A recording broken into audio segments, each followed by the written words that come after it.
Welcome back to Project X, where we're taking you on a journey with us to find private label product opportunities, teaching you along the way so that you can build your own business using these same simple methods.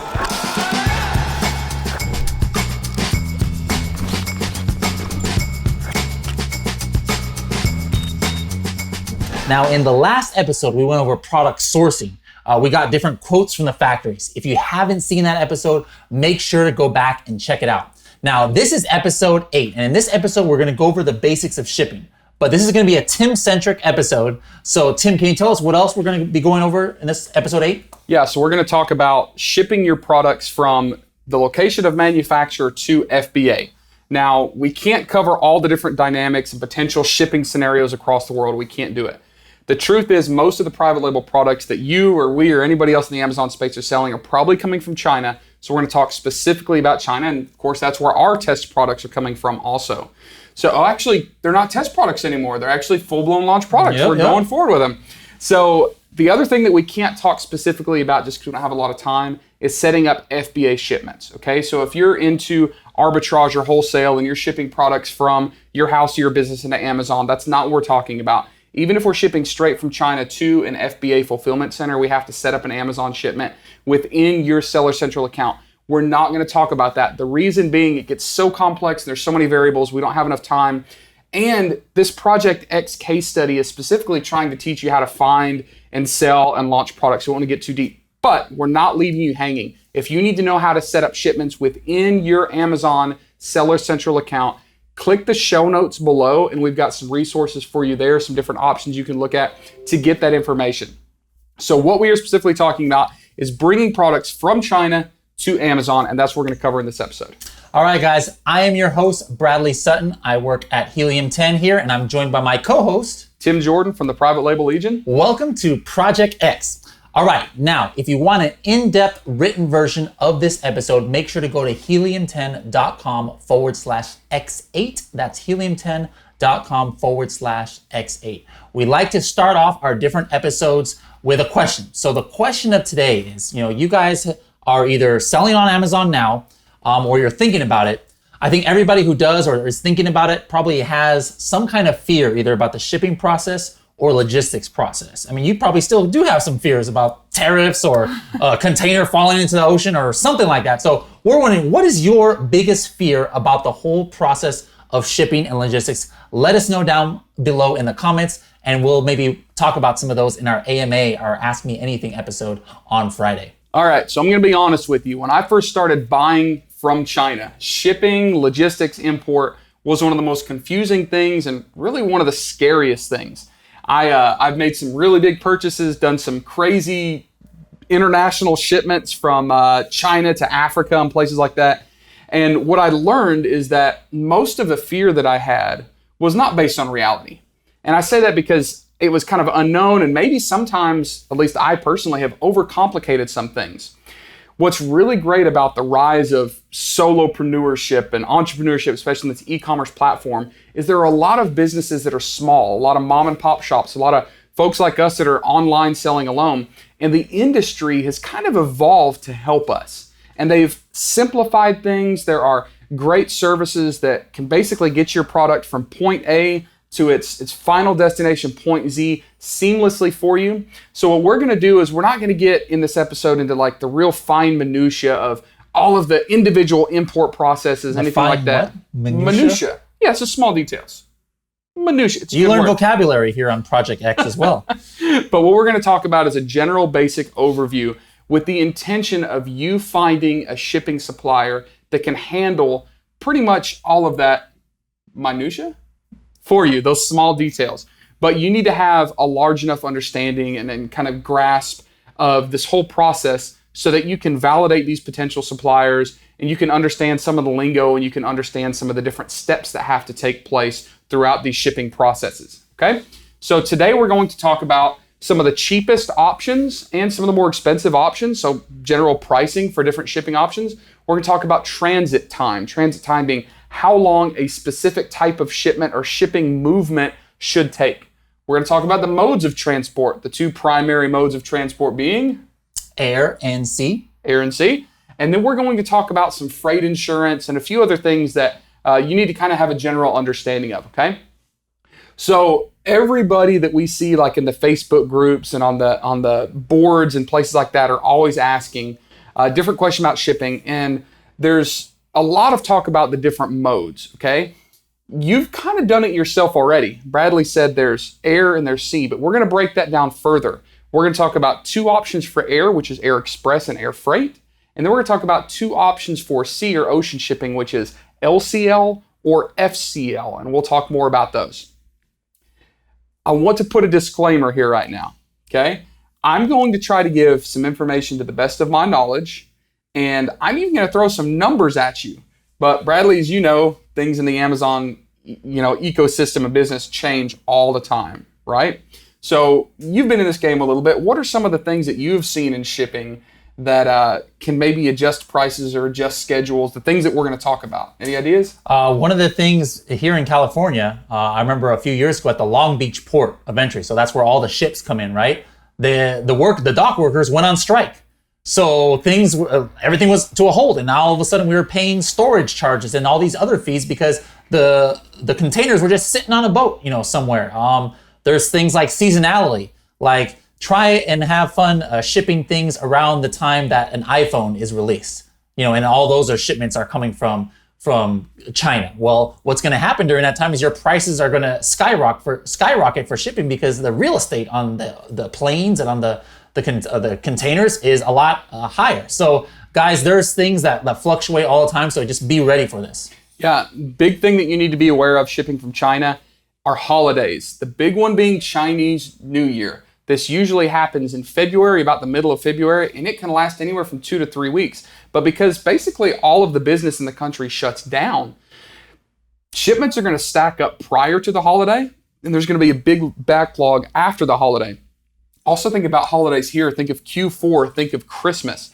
Everybody wants to ship prior to Q4. So August, September, October, your ocean shipments start to get really backlogged and filled up, and the price can rise. If you're air shipping like October, November, people trying to airship stuff last minute, things can go up. Also fuel costs. There are things that happen geopolitically and all sorts of stuff in this world that can raise fuel costs up. So your boats and your planes, the cost is going to go up potentially on fuel. And then you also have to consider inland transfers. And here's what that means. I see people all the time in like the Helium 10 users Facebook group saying, hey, I have a shipment of this that needs to go from China to the US. Well, where in China? China's a big country. The US is a big country. So even if I can get a quote from Shanghai to the port of Los Angeles here by ocean, how far inland were those goods in China? Because that takes some trucking. And then when it lands in LA, how far inland does it have to go? Is it going to your warehouse in Iowa, which is basically the middle of the country? Or is it, going to an FBA facility right here near LA? So there are some different variables like with inland transfers. So just keep in mind that what we're going to show you and we're going to tell you is a fairly safe assumption of generalized numbers with transit times and costs, but there's always exceptions, so don't take it as gospel truth. All right, so the first type of air shipping that we're going to talk about, it's the simplest and it's the easiest is? I believe you said express was going to be the first one, right? Express air shipping. So let's talk about that. Express shipping is what a lot of us are familiar with like UPS, DHL, FedEx, okay? These are very, very simple shipments for us. Generally, our supplier can pack a box, get it loaded up in a UPS plane or a DHL plane, and ship this over. It's generally always air shipment. It's very, very simple. However, it can be very expensive. Why is it expensive? Well, one package, still takes a lot of work. It still takes a lot of paperwork. It still takes a delivery driver going to pick it up, a delivery driver going to drop it off. And when I say the most expensive, there are applications where it's very, very reasonable. But generally speaking, the cost per kilogram, and trivia, how many pounds is a kilogram? 2.2. 2.2. The reason we use kilograms is because the entire world uses a metric system except us in the US. So for shipping, we always use kilograms. So 1 kilogram is 2.2 pounds. Keep that in the back of your head when you're doing your math. Generally speaking, for Air Express, you're looking at anywhere from maybe $5 to $7 per kilogram, depending on a few variables. We'll talk some more about those variables in a minute. All right. As your shipment gets larger, it becomes less efficient to use Air Express.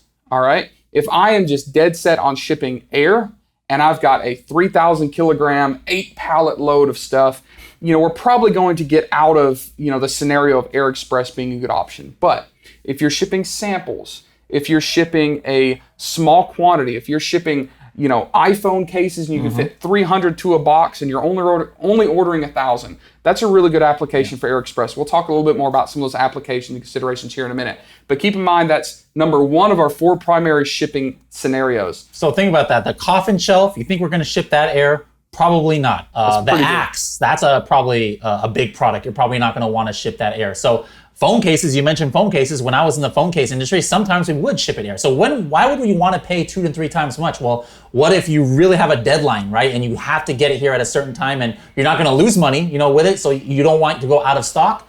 Maybe you would do air, or you want to have something there right away to get the listing up and going. Remember, the more product you can get in a carton, it becomes less per unit for an air shipment. So make sure to keep that in mind. Bigger products, you're probably never going to want to ship air. Yeah, so as your quantity increases and your order increases, we're going to start looking at maybe transitioning from Air Express, which is your DHL, your UPS, your FedEx. TNT is like a really big one internationally, not so much here. We're going to start looking at air freight. Now, air freight is generally hauled by dedicated cargo companies like Panalpina and Polar Air and those big companies like that. Also, they're underneath you when you're riding on a commercial airliner. So most of these big international planes have dedicated storage facilities in the belly of them for air cargo. And honest to goodness, just yesterday morning, I went to my local airport and I picked up a huge truckload full of stuff that was shipped by Delta Airlines. It was in the belly of this thing. It was an international shipment. Nobody knew it. So air freight, because it's not one small package, it's not being handled one time, starts to lower your cost per kilogram. The typical price range for air freight for many sizes of cargo, all right, remember there's a lot of variables, can get down to as low as about $2 per kilogram and usually floats up towards about $4 per kilogram, all right? Keep this in mind though, cheaper is not always better. The reason for that is, and we'll talk about this more later, but I'm going to hint towards it now, very small shipments are not efficient for air freight, but also there's a little more complexity when it comes to air freight. So if I'm shipping Air Express and I've got UPS, DHL, it's pretty easy, right? I print out a shipping label, they come pick it up, it disappears, and it goes to where it's going, right? But air freight, you actually have to go through a legal import and export process. So it has to be taken to a port, so the airport, it has to be documents created for export. It has to be cleared for exportation. It has to be consolidated on a plane. It has to be shipped. And when it lands, it can land at any airport in the U.S. essentially. It has to be cleared through customs and it has to have its own documentation. Generally, it has to have a import bond, right? And you can Google that to find out all sorts of stuff about import bonds, but you have to have an import bond. It has to be cleared through a clearing agent. All right, starting to sound confusing and frustrating, right? I think so. You had me at bond. I was thinking bond, import bond. I'll have a martini, shaken, not stirred. You can tell we've been too long in the studio. All right. So the great thing about this changing ecosystem that I discussed is that more and more shippers that can handle air freight are offering door-to-door service. All right. So what's this mean? It means that all of those process steps are still occurring. There's still bonds being used. There's still import-export documentation. There's still port clearing and potential inspections. But one company is pretty much handling that. So for all intents and purposes, we as buyers can have air freight shipments brought to Amazon FBA. They can be brought to a third-party fulfillment center. They can be brought straight to my house, essentially, as if it were an Air Express. It's just done. Now, one thing you need to consider is that some of these air freight shipments can get large. I have personally shipped humongous, I'm talking 10 or 12 pallets at a time through air freight.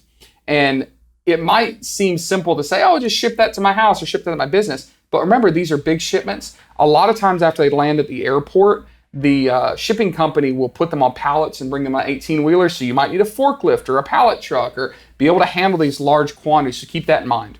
The other thing to keep in mind is when you're ordering door-to-door shipping, ask about duties, okay? Duties are pretty much always paid when products come into the U.S. Some duties are high, some duties are low. We've talked a little bit about the tariff trade war and stuff like that. Make sure that when you're getting a door-to-door shipping quote, you know whether or not duties are included. If they are included, that's going to be, the acronym is called DDP, right? A DDP shipment. You can ask your freight forwarder or whoever your sourcing agent or whoever's shipping this, ask them if that's included. Because what you don't want is to get a shipping quote, customize your entire budget based on that, and then find out that once it lands, you have to get these duties paid, which sometimes could be large. So use door-to-door when you can.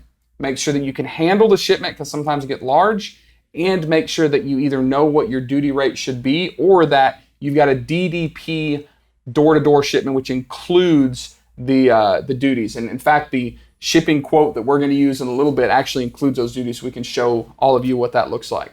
All right, any glaring questions about air freight? Not so far. Well, the question that I had was, what in the world did you air freight all those pallets for, and why? Books. Books. It was books. It was pallets and pallets of books for a client. And I think the scenarios we were rushing for Q4, and the books were pretty small, so we could put tons of them in one case, but it was 12 pallets of books. It was a ridiculous, I think it was $40,000 just for air shipping. It was crazy. It's like buying, that's like the whole jet was just for you. The whole, let me charter a plane to take my stuff around the country. It was insanity. Tim Jordan's a big baller, guys. Not even my product, just for a client. All right, so now let's talk about ocean shipping, right? You called it sea freight. Sea freight, ocean shipping, it's basically all the same.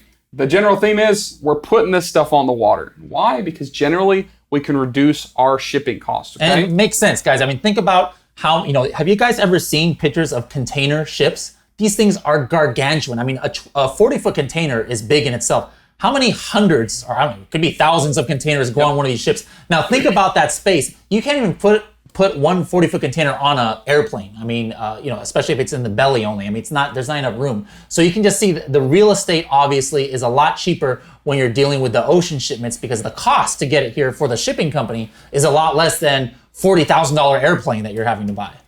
All right, so there's primarily, and of course there's a lot of different scenarios. Like, do you know what a row boat is? Row your boat? No, not that kind of row. Gently down the stream? It stands for roll on, roll off. And I've done shipments with roll on, roll off boats where a giant tailgate drops down and you can drive like bulldozers onto these boats, right? There's all sorts of crazy stuff, but we're gonna keep it simple. Luckily, as Amazon or e-commerce sellers, we don't have to get really complex, and we can narrow down the types of sea/ocean shipping down to two primary categories, which is LCL and FCL. You know what those are? Nope. All right.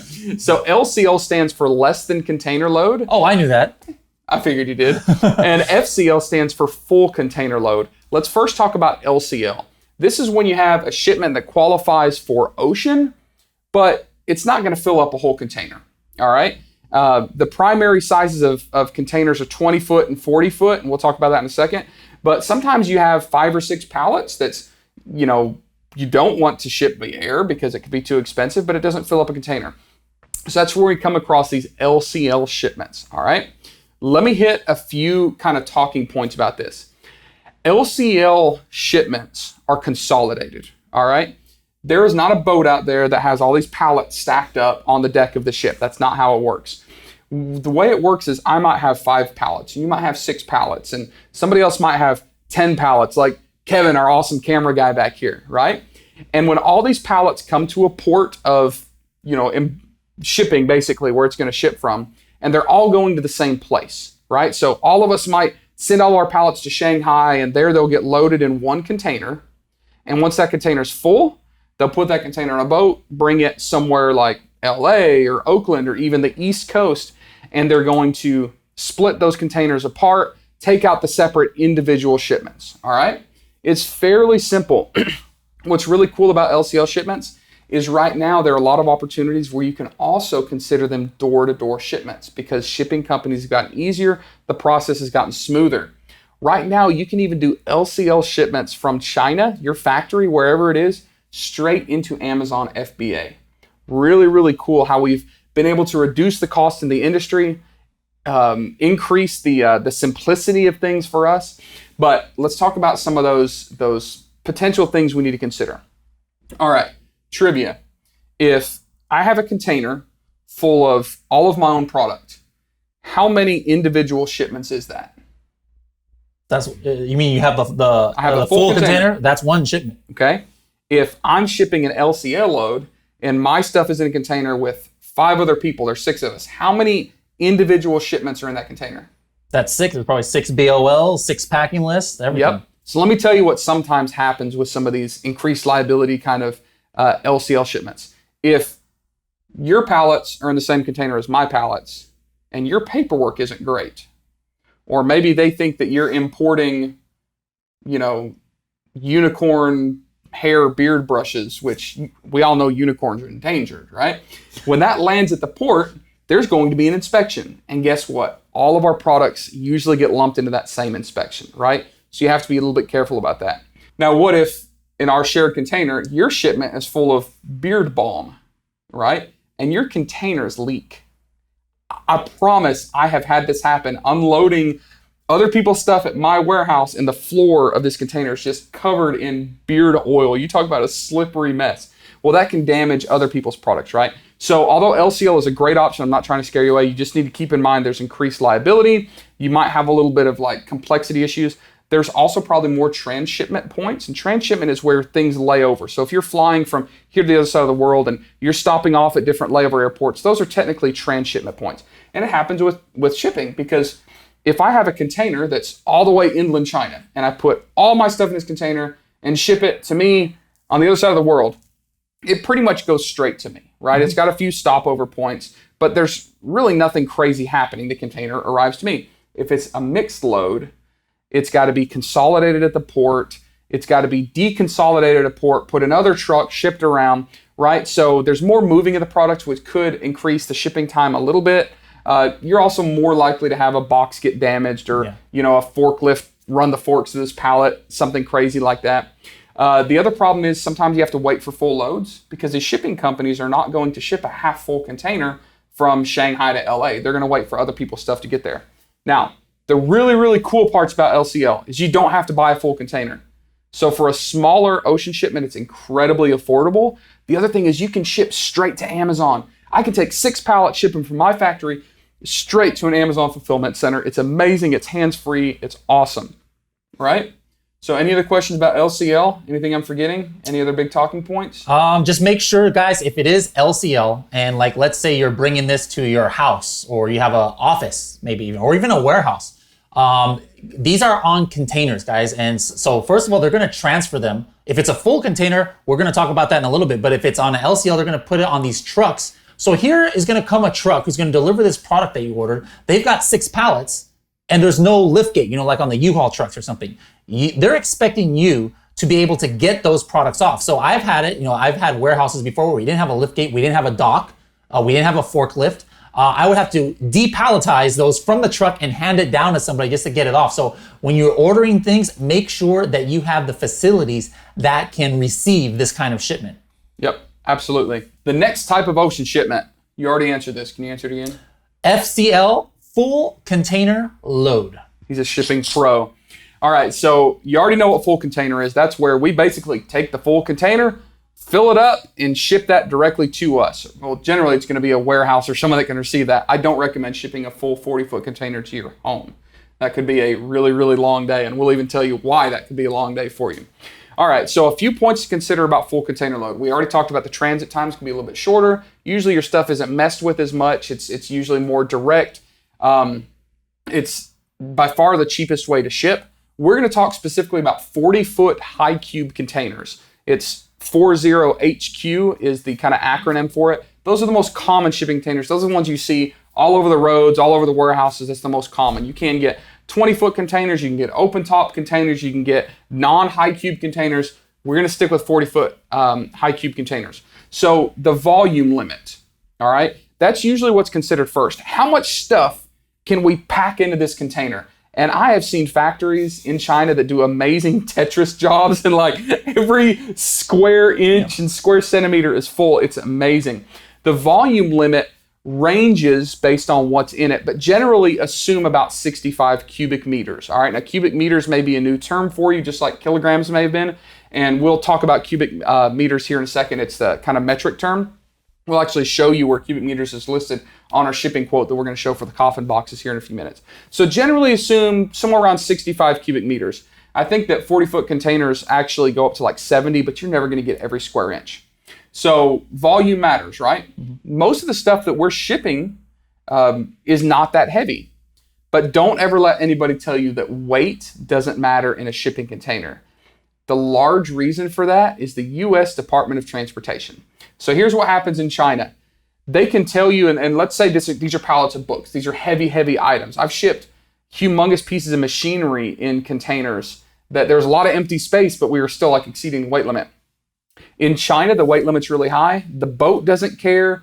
The dock doesn't care. But when you put it on the back of an 18-wheeler, guess what? You're restricted by the Department of Transportation weight limits. You guys have seen like different weigh stations on the freeway, maybe in the town you live, especially if you live in California, there's a lot of them. Well, you see it says all trucks exit. Well, what's happening there is they're getting weighed. And if they are overweight, they're going to get a worst case scenario stop. They say, you can't go anywhere. You got to bring another truck to unload some of this stuff. Or number two, they might say, hey, they might give you a big fine to the trucking company. And guess who's going to get that fine? You yourself is going to get that fine. Yeah. So this is very important. So usually volume is the most important thing to consider. Assume about 65 cubic meters, but make sure that if you've got something heavy that you're not overloading that container.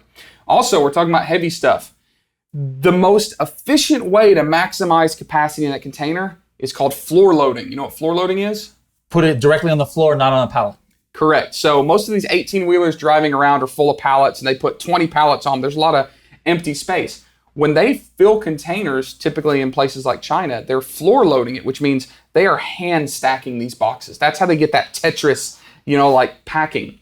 But if you go all the way to the ceiling of these containers with something heavy, guess what happens at the bottom? They get crushed, right? So when you're considering shipping through full container load, make sure that you're considering the packaging and the weight, and make sure that you're not going all the way floor to ceiling with something heavy and fragile that could crush the bottom. Make sure absolutely that you're considering that. Another thing that you need to consider when it comes to FCL, remember, big positive point, it's usually the cheapest, but there are some considerations we have to watch out for that could actually increase that price. So again, if you're using door-to-door shipping, you probably don't have to worry about this, but you need to be aware of it. Some things like extra costs could be inspections, right?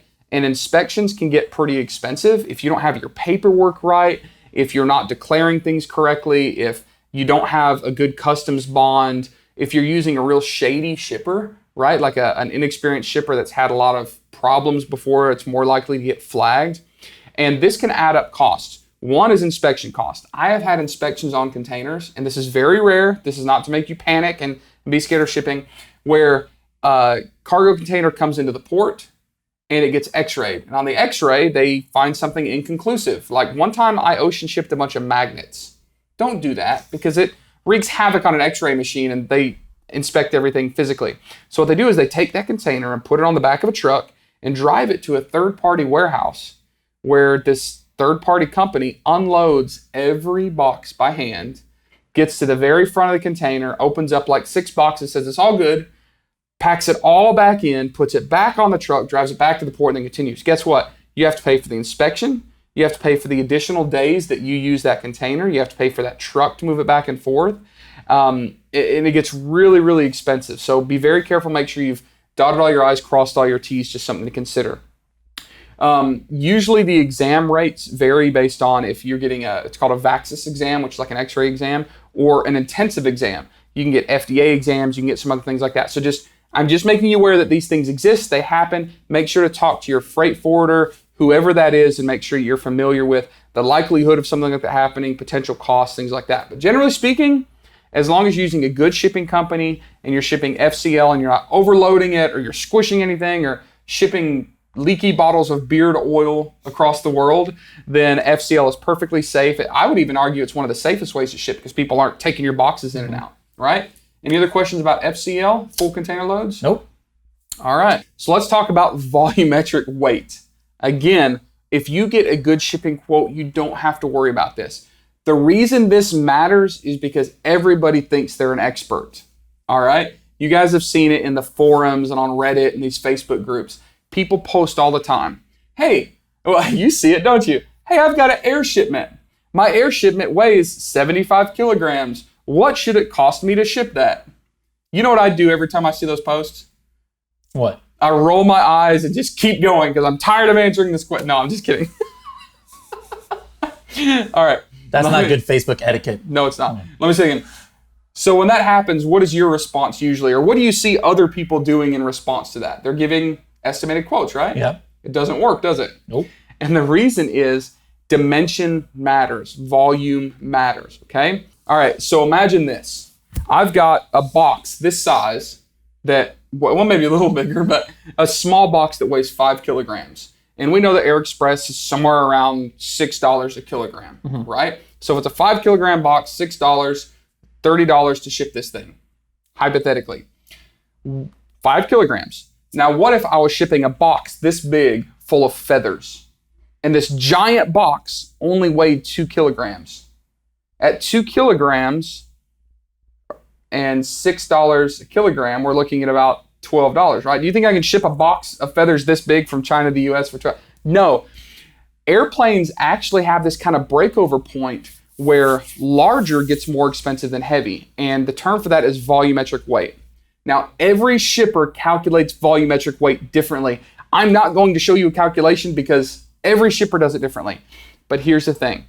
When you're getting a shipping quote, you cannot just say, I have 5 boxes and they weigh 12 kilograms each. You have to give carton dimensions.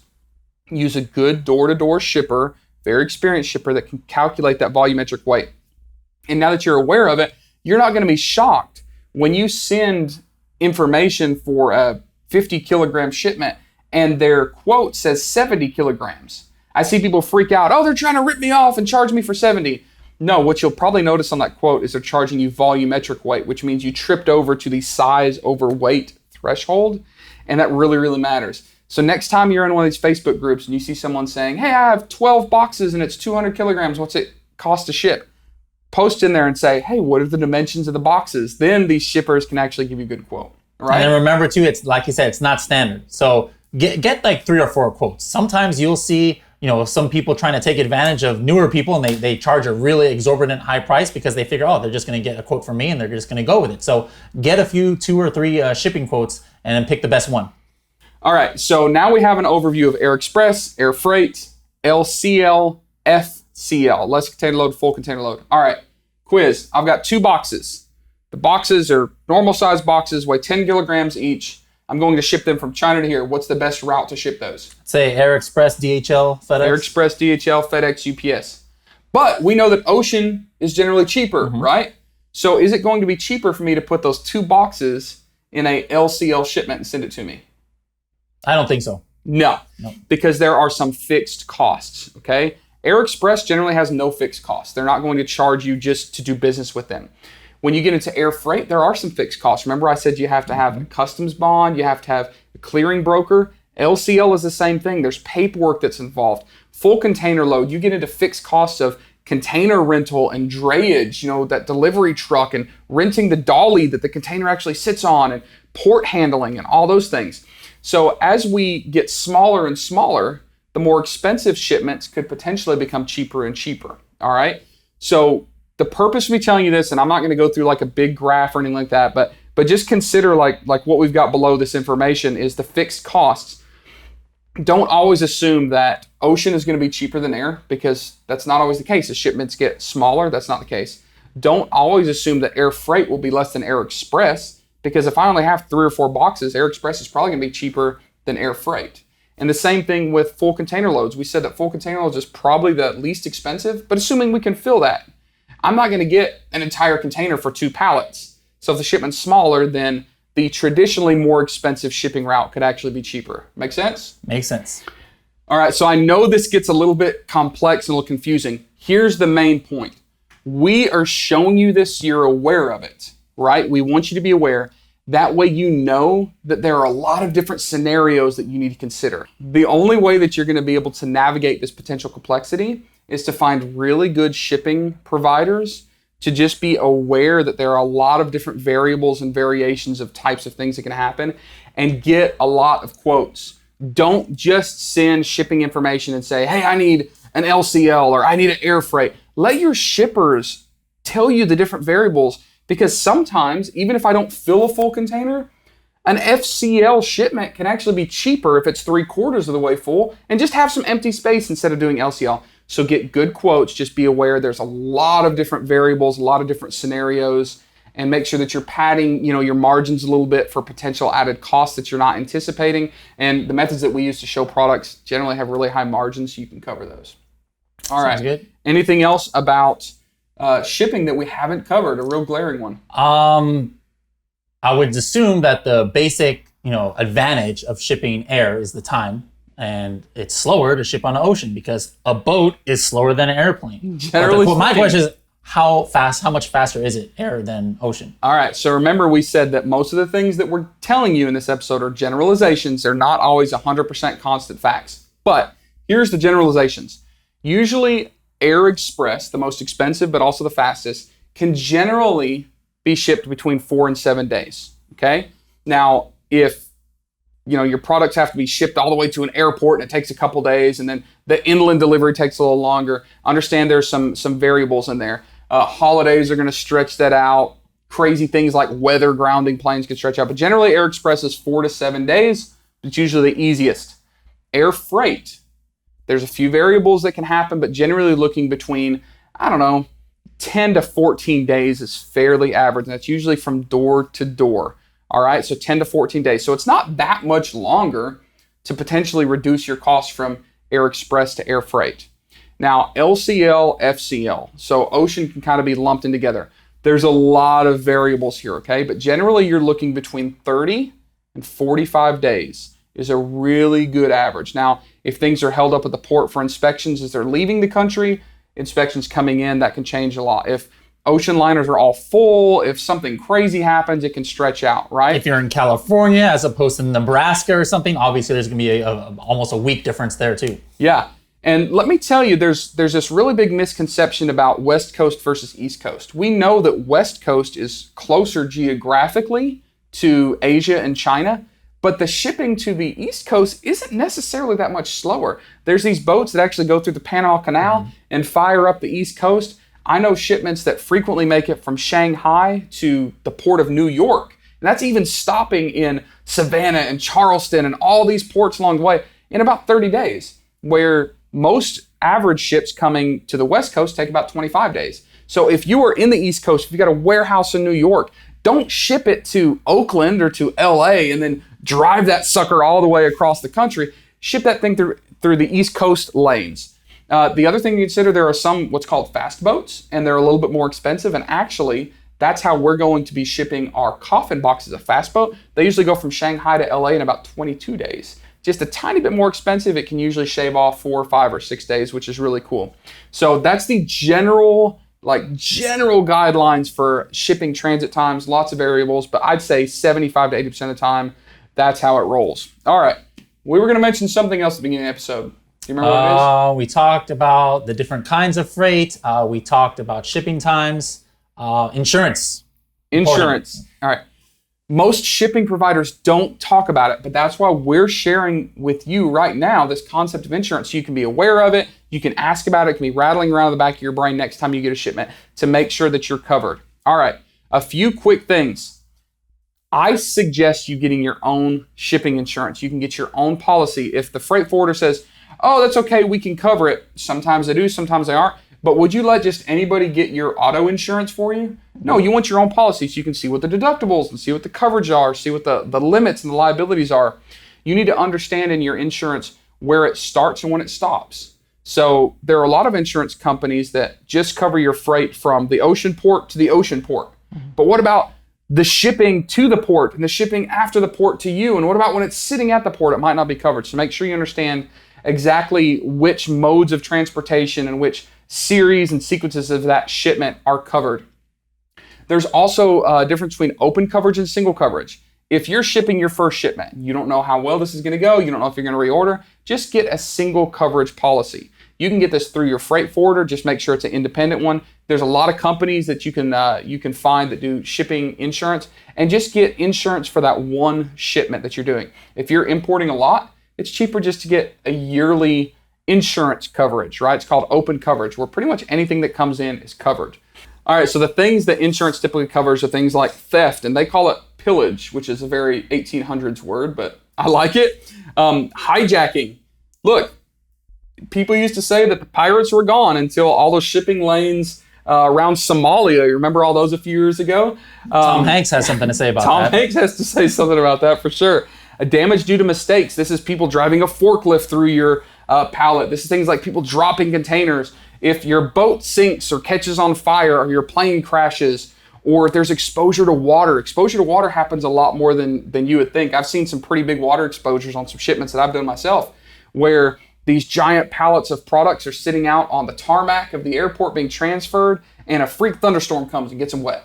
Or what if your container that's sitting on this boat for 30 days in the open is leaky, right? And water, every time it rains, just drips in, or seawater, splashing up the container enters in. It can do some serious damage to your products. You need to make sure it's covered.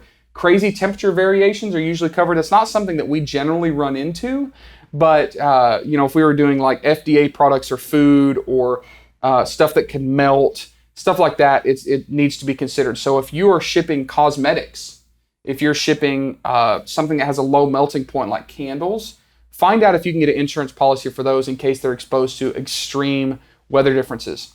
Most of your insurance policies are going to cover your CIF, so your cost of the products plus the shipping, plus about 10%. And that's just kind of like a headache fee, right? They'll just give you an extra 10%. And make sure that you have really good paperwork. Listen, there are a lot of people that are upset about increased duties, tariffs. So you know what they're doing? No. They're shipping their products on devalued invoices, right? So they're declaring that their product costs less than it really did. What happens if that product's damaged? Well, remember, your insurance is going off of that invoice price. So if your invoice actual value, you paid $10,000 for this shipment, but you're like, hey, I'm going to devalue this because I don't want to pay some high charge. I'm going to put $5,000 on the invoice. Guess what? You're only going to get insurance for that $5,000 plus 10%, not the $10,000, and you just lost half of your money investment. Yeah, so be very careful. Make sure that if you're using insurance, well, I'd say if you're shipping at all, make sure that your paperwork's in order. You're doing it, cleanly and legally, but especially if you're getting insurance, make sure that paperwork and the value is in order. All right, so let's talk very briefly about FBA. There are multiple ways to ship if you're getting your products to Amazon. You can go straight to FBA, or you can go to a third party. You can even be that third party. This could be a warehouse, or it could be your own warehouse, or your own garage, or your own house, or your own driveway. For all I care, I've seen some people do some really cool stuff just out of their driveways that's not even covered, right? But there are pros and cons to each. One thing that you need to consider is going to FBA is going to be faster, but it's not always better, is it? No, I mean, sometimes, like let's say you have you're ordering a full container in, but you know your sales velocity, and it's going to take you 4 months to get through that inventory, or 5 months to get through that inventory. Now, you had to order the full container. You want to save some money on shipping. You want to save some money on maybe an MOQ from the factory or whatever. But now it's sitting in Amazon for months and months. You're going to get storage charges, and those storage charges are sometimes pretty expensive. Now, if you have your own warehouse, I have a warehouse in the back of my house. We used to run a business out of a 2,000 square foot warehouse. It's free. It's my own warehouse. If I have my container or shipment come to my house first, and I only ship what I know I need, so I don't get hit with the storage charges, I could save a lot of money. Even if you're using a 3PL, which is a third-party logistics company to store your products, a lot of times it's super cheap, like per pallet, like $15-20 or so per month, which is a lot better than what you'd be paying Amazon for overcharges. Yeah, so even though it seems like the best opportunity or option is to always send straight into Amazon, keep in mind that it might be better to park especially a large quantity of potentially slow-moving products at a 3PL or somewhere else and trickle that stuff into Amazon. Also, what happens right before Q4 with pallets being delivered into Amazon? Remember we said that you can ship LCL, these pallets, into Amazon? What usually happens as far as check-in times? It increases. There's a big backlog because of the volume of shipments that are coming into Amazon. But what we've noticed is that partial shipments in Amazon, like UPS, generally don't have that backlog. So if it's right before Q4 and you're starting to hit that rush, even if you've got 5 or 6 pallets, shipping those 5 or 6 pallets LCL straight to FBA might get hung up at the Amazon Fulfillment Center being checked in for a month or even a month and a half we've seen in the past couple of years. So it might be better to send those to a 3PL, let them break it down and send in individual UPS boxes or FedEx boxes directly to Amazon. All right, so we've talked about kind of the ins and outs of shipping. We're going to be shipping some of our own stuff, right? Indeed. And this is a really cool point in the case study because we haven't really shown you profitability yet, right? And that's not necessarily a bad thing. Sometimes it's hard to do because until we find the product that we want and then we source it and get shipping quotes, and then the supplier has to give dimensions and weights to the shipping company, and they might not be able to give them to the shipping company until they've actually produced the goods. So some of this stuff we estimate, and we've talked about some of these estimations that we've done based on purchase decisions, like, yes, we're going to go move forward with this. But now we can actually look at shipping quotes. So you know that we've moved forward with some different products. Let's talk specifically about the coffin box. All right, the coffin box, what we have right now on the screen is an invoice from the shipping company that I like to use, right? So there's a few things to note on here. One is payment, TT in advance. Keep in mind, most shipping companies, until you get established and have a really good relationship with them, they're going to want you to pay in advance, right? You see the price terms as door to door. Remember I said I love door to door just because I know everything's taken care of. This is going by sea. And the reason it's going by sea is the shipment is 4.1 cubic meters. So I know that that's about 3.5, 4 pallets, depending on how they stack it.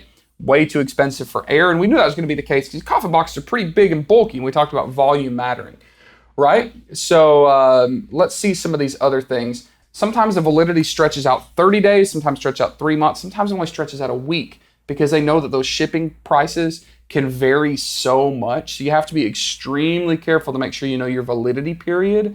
The longer they'll give you, the better, right? What else have we got on here? Let's see. We got the total weight here. We've got the, this is interesting here. Why is this, Tim, different than this right here?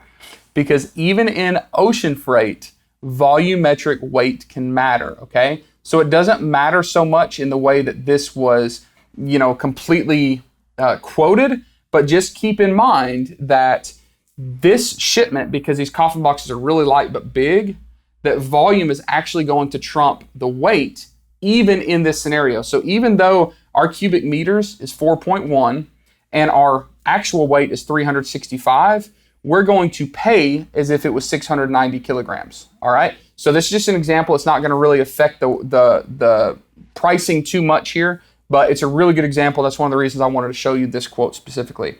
All right, so also make sure that you're getting individual line items on your quotes done so that you know exactly what's going on. So do you want to explain some of these? We got the domestic pickup from the factory to the port. I mean, the factory is not sitting right there at the port of, where is it here? Shanghai, okay? It's probably inland, a couple hundred miles, could be 1,000 miles, who knows? It costs money to get from the factory to the port. So that's what you see here. $200 is that charge. And mixed in with that $200 is not just the pickup, but it's a few things like, port entry and delivery fees and things like that. But because I have a good shipping company, they kind of roll all this in for me. All right, we've got a kilogram quote here for ocean freight door to door, and that's $860. But here's a question. What is DDP? Dance Professional? What do we got going on So here? DDP is what we talked about. It's the door-to-door shipping quote that includes duties. All right, it includes the duties.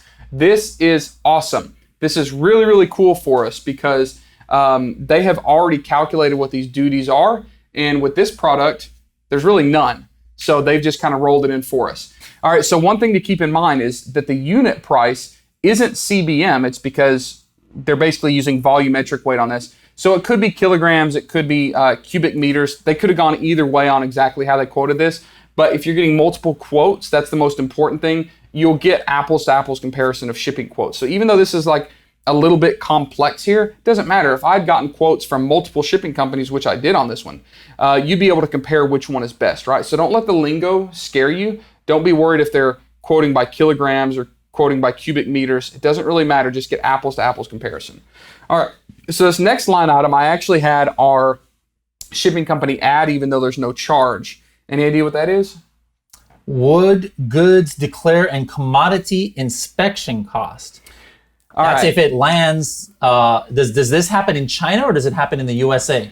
Generally, it can happen either place, but specifically where, like, especially wooden products can happen leaving China, right? The reason we put this on here is just to show you that sometimes some funny things show up. In fact, we know that our coffin boxes are wood, but they're painted. If they weren't painted, if they were raw wood, we'd have to deal with some fumigation costs, and we'd have to deal with a few other potential, issues, like having the wood inspected to make sure it's not a endangered species of wood or something crazy like that. So just keep in mind, you don't have to memorize all these. You don't have to know these. These should not be the focus of learning how to run your business. Use a really good shipping company and they'll include all this for you. The other thing they did, this next line item here, extra inspection fee in the USA. I told you that sometimes this could happen. I had my shipping company put it on here just in case it happens. Even if you get a DDP shipping quote and they're including door-to-door and duties and everything, they cannot control inspections. Inspections will always be extra. So if this lands and somebody with the CBP, Customs and Border Patrol, decides, hey, I want to check this out, and they charge me an $80 inspection fee, they will charge me for that. The shipping company will charge me for that, and I'll have to pay it before the goods are released. So keep in mind that inspections are always external of these door-to-door duties included costs. All right. And then another thing we have here, I had them specifically add this because this is a hang up for a lot of people. People freak out about this. Why am I getting a quote and then I've got to get this extra charge? Keep in mind that so many of these quotes are so competitive and they're so down and dirty and just like trying to be extremely, extremely inexpensive that any additional little cost that the shipping company has to take on is a really big chunk of their profits. So like in this scenario, what the shipping company does is say, hey, if you're going to pay by PayPal, we have to charge you an extra $45 for this amount because PayPal charges us. So if you get something like this and you don't want to pay by PayPal, you want to pay through a different transfer company or something like that, you can just say, hey, can you just remove that? I'm going to ship a different way, or I'm going to pay a different way. So just keep in mind that the shipping quotes can have a lot of variables. But for us, none of these line items matter. What matters is that total cost, right? So 1105, and we know that our total number of units is 500. So what does that bring our shipping cost to? All right, let me pull up the calculator here. My computer-like mind is not so computer-like today. All right, so you said it was how much? 1105. 1105, and then 500 units, right? Right, about 500. So about 221. Now this is the shipping rate from the factory, technically speaking, to our door. Now, if it was to Amazon, that would almost be, most everything. But in the scenario, let's take the scenario. That's not what we're doing with the coffin boxes. We're going to send it to a 3PL actually. So then the cost from getting to the 3PL to Amazon per unit, just based on experience, maybe 20 cents a unit if they UPS them in. And then we've got our additional cost that the 3PL might charge us. Now remember, these are going to be completely ready to ship into Amazon. So they're just probably going to charge us case quantity or something like that. So we're probably looking somewhere landed cost in FBA of $2.50 or $2.60, something like that. All right, so let's take a look at Coffin Shelf, and I'm going to show you guys what we want to do here. So we're going to look at this. You remember the black one used to not be in stock? It's in stock, but now it's two left. Only two left. So between when we first started finding this till now, the black has actually restocked. And what we're going to do now is we're actually going to break down these numbers because we did some hypotheticals earlier based on profitability. And now that we have all of these different costs, our shipping cost, our product cost, and you can see we've already kind of plugged this stuff in for you, we can actually look at what this number looks like. All right. Okay. Well, this is the automatically what happens. By the way, guys, what I did right there was I clicked on the Helium 10 Chrome extension, the profitability calculator. You can do that when you have it installed. And it's pulling in all of the information from Amazon as far as this product goes, like what the dimensions are, what the weight is, what the shipping weight is. Guess what, guys? We talked about volumetric weight. Amazon also has volumetric shipping charges. So even though this only weighs 1.5 pounds, Amazon, we're telling you, Helium 10 is telling you, Amazon is charging you the same as if it was 4 pounds. And again, because the box is a little bit bigger, so it's considered large standard size. Now, Let's go ahead and leave this price here for now, but I know we're not going to want to do $31. And the price that's pulled in here is just the product price. Remember, our competitor here, our future competitor, is also merchant fulfilling. So they have an additional $5 or $6 for shipping, right? So we could move this to like $37.55. But probably could, yeah. Yeah, because that's what they're actually costing. But we'll leave it at $31.55. Let's just say 2 months storage. We turn over our inventory every 8 weeks or so. Now, the unit manufacturing cost, we had gotten a quote in the last episode. I wrote it down here, $424. Looks like $424. So what you see right here, what Helium 10 is putting, is just an estimate. It's putting a standard 20% of the selling price just so that we can have something there. But obviously, if you're running this, you've got to put in what quote you got. We got $424, so I'm going to put $424. Now, here's where it gets a little bit tricky. All right, the estimated freight cost. There's different ways that we can look at this per cubic meter, per cubic foot, per kilogram, per pound. Now, I could have just taken that CBM price from that shipping quote, but we don't know if Amazon is kind of calculating that the same way that the shipping company who made it. So what I did was I actually just broke down that shipment. We knew what it cost per unit. So I'm going to go ahead and I did some calculations out. So what it's going to cost is $1.80 per pound. And all we did was took that per unit cost. So we divided, the cost of the shipment and how many units there were. And then we took the weight of the shipment based on how many units there were and then came up with this number. All right. So based on that, and it takes into consideration what the FBA fee is, what the 15% commission from Amazon is. I could put another random cost here. Like let's say I package something, or for example, if I'm going to put FBA stickers on over here, well, that's going to cost me maybe 25 cents per unit. I can just, put 0.25 right here per unit. But at the bottom line, let's just say I don't have any of these extra costs. It's telling me that my net margin here, first 3 quarters, is $14 per unit. That's a 44% or 185% ROI. Now that's a lot. It's pretty strong. That means I got some wiggle room.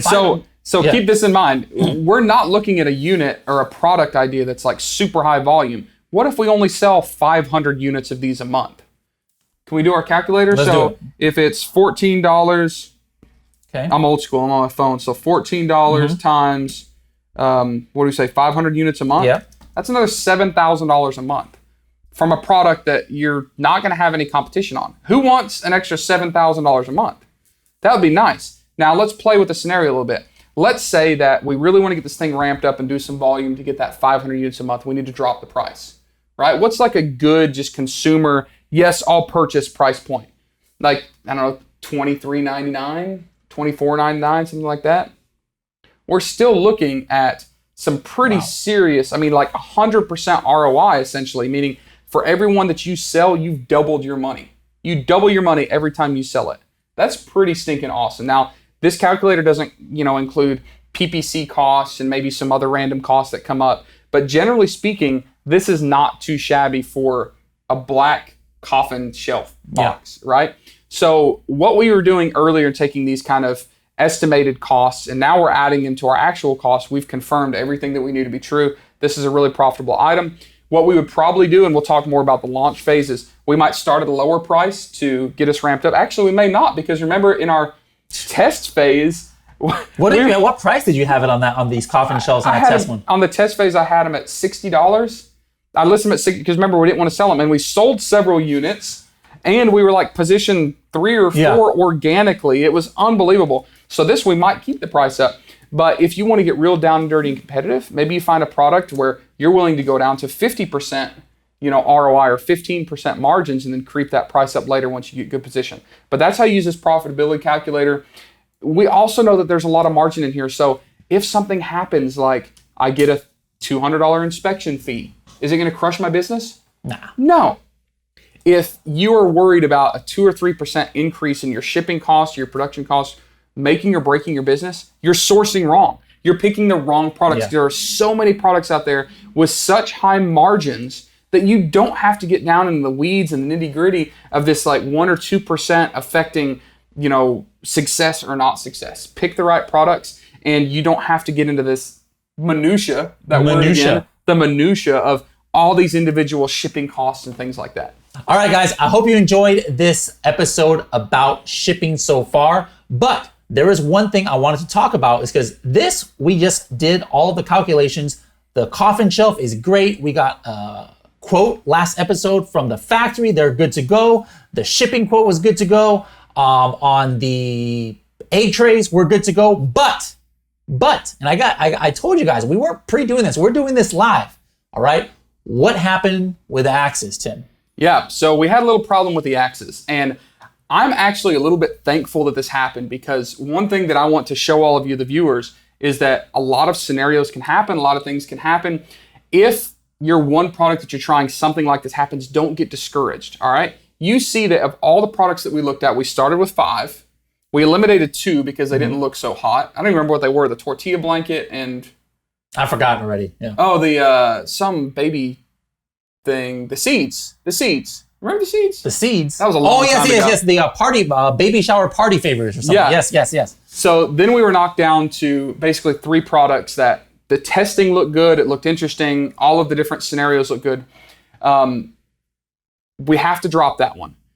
I don't want anybody to get discouraged. And like I said, I'm glad you see this, because out of 5, we end up with 2. That's not too bad. Now, let me explain what happened with the axes. When we went to source the axes, the prices was great. You actually saw videos of me in China sourcing those products. Everything was great. There is now a rule importing products from China into the US where metal striking tools are being regulated. And the reason for this is who knows what. There's all sorts of stuff that happens. Where basically when we went to source these things, we found out that from China, we could not import hatchets or axes. Now, if we had longer time to mess around with this case study and show you these different scenarios, we'd source it from somewhere else. We might source it from India. I actually found a supplier in Taiwan. They were just kind of backlogged. We could order these things from South America. We could order them from Europe.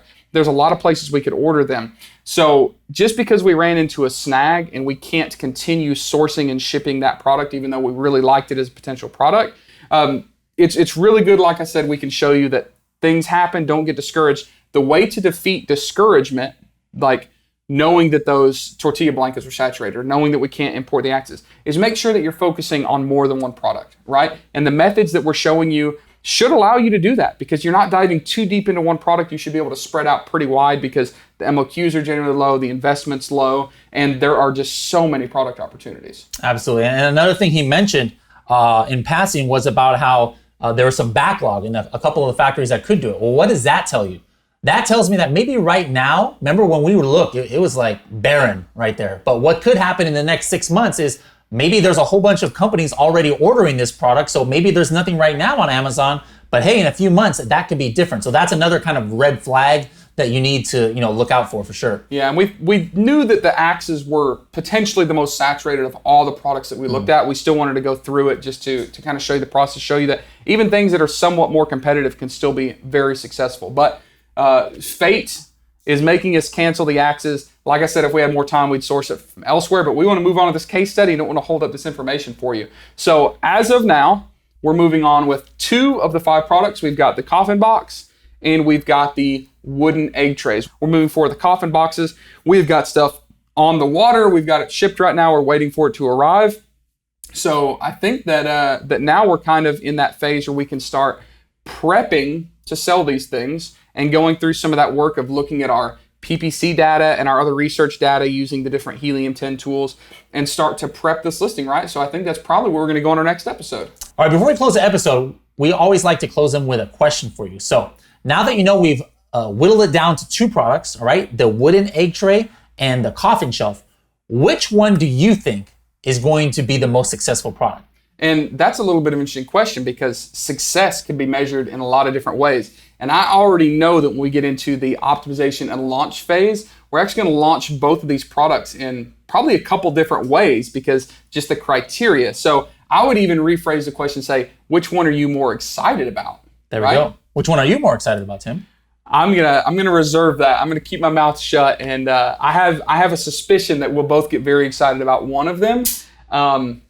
Probably the same one we're thinking of, but I'm gonna reserve my judgment, because who knows what fate is going to allow for us. All right. Well, in the next episode, Well, these are going to be Bradley-centric episodes. This was all Tim. I got to kick back most of this episode. But now we're going to get down and dirty with Helium 10 and creating the listing. First of all, doing more research for what kind of keywords are going to go into the listing. And we're going to get into that listing optimization and understanding the anatomy of a listing. We didn't get too in-depth in that when we did our test listing because it didn't really matter that we had all of the keywords in there. It was just for a test for that PPC. But now we're going to get really into the full optimization of the listing in episode 9. So if you guys want a recap again of this episode, make sure to check the notes. You can do that at helium10.com/X8. Don't forget, if you have any questions, that you can put them down below in the comments. You can tag us in the Helium 10 users Facebook group, and make sure to tune in this Friday for an Ask Me Anything that we are going to do about this episode or any of the episodes from 1 through 8 so far. Any last words of wisdom for everybody? No, but I'm excited. Yeah, it's extremely fun to start with just these general ideas and know that we actually have product on a boat right now, and we get to carry everybody through this journey with us. We've got 2 very unique products, meaning that the launch and the kind of algorithmic things that we're going to do for each are going to be very different. So far, I'm extremely happy with the way this is going because, one, we get to show that not everything works. Remember, we went from 5 to 2, so that's not discouraging. That's great. That's still pretty good percentage, right? And we're going to be able to keep walking through this process, and I'm confident, especially based on some of the comments and things that we've heard, that this is really, really impactful for a lot of people's potential to launch new products and keep growing their businesses. All right, thanks a lot, Tim, and we'll see you guys in episode 9 of Project X.